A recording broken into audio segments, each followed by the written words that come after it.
In today's video, I'm going to teach you how to become a Spark driver. This process will enable you to start a new journey as a delivery driver, and I'm here to guide you every step of the way. Now let's dive into the process and see how you can join the Spark driver community. Firstly, you'll need to head over to the Spark driver sign-up page. This is where you will begin your application.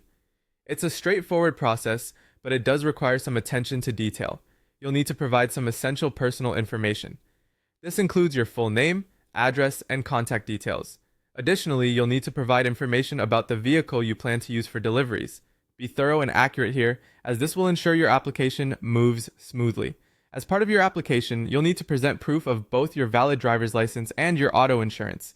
Having these documents ready in advance can save you time. Your driver's license confirms that you are legally allowed to drive, while the proof of insurance is critical for safety purposes.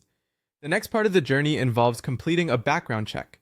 This might sound daunting, but it's a standard procedure that looks into both your driving record and your criminal history. It's important for you to know that this step is in place to ensure the safety and security of everyone involved. So as long as your record is clean, you shouldn't encounter any issues.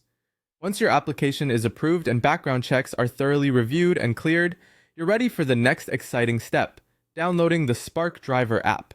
You can easily find this app on your smartphone's app store. After installing it, you'll use this app to accept delivery offers. It's your main tool for engaging with the Spark driver system, making it accessible and easy to use. Before you apply, there are a few basic requirements to be aware of. First, you need to be at least 18 years of age.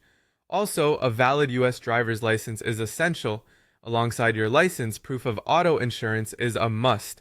And lastly, don't forget your social security card, as it's necessary for completing your application process.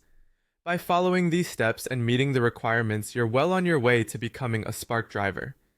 It's a simple process that, when approached methodically, can become an exciting gateway to new opportunities. I hope this guide has been helpful, and I'm excited for you to embark on this new venture. Thank you for watching, and good luck as you begin delivering with Spark Driver.